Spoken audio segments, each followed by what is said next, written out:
CM ಪ್ರಯಾಣಿಸ್ತಾ ಇದ್ದಂತಹ helicopter landing ವೇಳೆ ಗೊಂದಲ ಉಂಟಾಗಿದೆ. ಸಿಎಂ ಹೆಲಿಕಾಪ್ಟರ್ ಲ್ಯಾಂಡಿಂಗ್ ವೇಳೆ ವಿಳಂಬವಾಗಿದೆ ಅನ್ನುವಂತಹ ಮಾಹಿತಿ ಸಿಗ್ತಾ ಇದೆ. ಪರ್ಯಾಯ ಹೆಲಿಕಾಪ್ಟರ್ನಲ್ಲಿ ಇಳಿದಿದ್ದಾರೆ ಸಿಎಂ ಅನ್ನುವಂತಹ ಮಾಹಿತಿ. ಈ ಸಂದರ್ಭದಲ್ಲಿ ಅವರ ಜೊತೆಗೆ ಕೋನ್ ರೆಡ್ಡಿ ಅವರು ಶಾಸಕರು, ಜೊತೆಗೆ ಪುತ್ರ ಯತೀಂದ್ರ ಅವರು ಕೂಡ ಇದ್ರು ಅನ್ನುವಂತಹ ಮಾಹಿತಿ ಸಿಗ್ತಾ ಇರುವಂತಹದ್ದು. ಇದೇ ಹೆಲಿಕಾಪ್ಟರ್, ಇದರಲ್ಲಿಯೇ ಸಿಎಂ ಸಿದ್ದರಾಮಯ್ಯನವರು ಪ್ರಯಾಣವನ್ನು ಬೆಳೆಸ್ತಾ ಇದ್ರು. ಆ ಸಂದರ್ಭದಲ್ಲಾಗಿರುವಂತಹ ಬೆಳವಣಿಗೆಗಳಿದೆಲ್ಲವೂ ಕೂಡ ಲ್ಯಾಂಡ್ ಆಗುವಂತಹ ಸಂದರ್ಭದಲ್ಲಿ ವಿಳಂಬ ಆಗಿರುವಂತಹದ್ದು, ಗೊಂದಲ ಆಗಿರುವಂತಹದ್ದು. ನೀವು ಕೂಡ ವಿಜುವಲ್ಸ್ ಅನ್ನ ಗಮನಿಸ್ತಾ ಇದ್ದೀರಿ. ಮೋಡ ಮುಸುಕಿದ ವಾತಾವರಣ ಇದೆ, ಸಂಪೂರ್ಣವಾಗಿ ದಟ್ಟ ಮಂಜು ಆವರಿಸಿಕೊಂಡಿರುವಂತಹದ್ದು.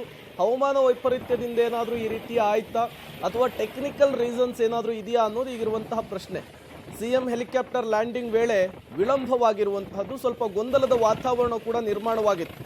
ಪರ್ಯಾಯ ಹೆಲಿಕಾಪ್ಟರ್ನಲ್ಲಿ ಸಿಎಂ ಇಳಿದಿದ್ದಾರೆ ಅನ್ನುವಂತಹ ಮಾಹಿತಿ ಸಿಗ್ತಾ ಇದೆ. ನೀವು ಕೂಡ ಎರಡು ವಿಜುವಲ್ಸ್ ಅನ್ನು ಗಮನಿಸ್ತಾ ಇದ್ದೀರಿ. ಒಂದು, ಹೆಲಿಕಾಪ್ಟರ್ನಿಂದ ಸಿಎಂ ಸಿದ್ದರಾಮಯ್ಯನವರು ಇಳಿತಾ ಇರುವಂತಹ ದೃಶ್ಯ. ಮತ್ತೊಂದು ಕಡೆ ಆ ಹೆಲಿಕಾಪ್ಟರ್ ಲ್ಯಾಂಡಿಂಗ್ ಆಗುವಂತಹ ಸಂದರ್ಭದಲ್ಲಿ ಯಾವ ರೀತಿ ಗೊಂದಲಕ್ಕೀಡಾಗಿದೆ ಅನ್ನುವಂತಹ ವಿಜುವಲ್ಸ್ ಅನ್ನು ಕೂಡ ನೀವು ಗಮನಿಸ್ತಾ ಇರುವಂಥದ್ದು. ಇದೇ ಹೆಲಿಕಾಪ್ಟರ್ನಲ್ಲಿಯೇ ಮೂವರು ಪ್ರಯಾಣವನ್ನು ಮಾಡ್ತಾ ಇದ್ರು. ಒಂದು ಕೋನ್ ರೆಡ್ಡಿ ಅವರು ಶಾಸಕರು, ಜೊತೆಗೆ ಯತೀಂದ್ರ ಸಿದ್ದರಾಮಯ್ಯನವರು, ಜೊತೆಗೆ ಸಿಎಂ ಸಿದ್ದರಾಮಯ್ಯನವರು ಕೂಡ ಇದೇ ಹೆಲಿಕಾಪ್ಟರ್ನಲ್ಲಿಯೇ ಇದ್ರು. ಈ ಸಂದರ್ಭದಲ್ಲಾಗಿರುವಂತಹ ಘಟನೆ ಇದು, ಗದಗದಲ್ಲಿ ನಡೆದಿರುವಂತಹ ಘಟನೆ.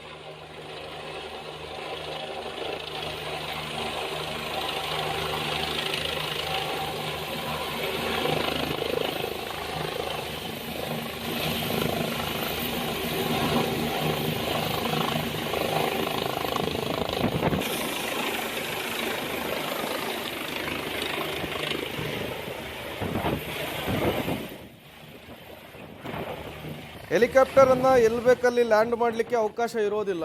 ಅದಕ್ಕೆ ಅದರದ್ದೇ ಆದಂತಹ ಒಂದು ನಿರ್ದಿಷ್ಟ ಜಾಗ ಇರಬೇಕು. ಅಲ್ಲಿ ಕಸ ಕಡ್ಡಿಗಳು, ಧೂಳುಗಳು ಯಾವುದೂ ಕೂಡ ಇರಬಾರ್ದು. ಆ ರೀತಿಯಾಗಿದ್ದೇ ಆದರೆ ಆ ಸಂದರ್ಭದಲ್ಲಿ ಲ್ಯಾಂಡ್ ಮಾಡಲಿಕ್ಕೆ ತೊಂದರೆ ಆಗುತ್ತೆ. ಅಟ್ ದ ಸೇಮ್ ಟೈಮ್ ಹವಾಮಾನವೂ ಕೂಡ ಅಷ್ಟೇ ಇಂಪಾರ್ಟೆಂಟ್ ಆಗುತ್ತೆ. ಟೆಕ್ನಿಕಲ್ ಕಾರಣ ಏನಾದರೂ ಇತ್ತಾ ಈ ರೀತಿಯ ಗೊಂದಲ ಆಗಲಿಕ್ಕೆ ಅನ್ನೋದು ಕೂಡ ಗೊತ್ತಾಗಬೇಕಾಗಿದೆ. ಬಟ್ ಕೆಲ ಕ್ಷಣವಂತೂ ಗೊಂದಲದ ವಾತಾವರಣ ನಿರ್ಮಾಣವಾಗಿತ್ತು.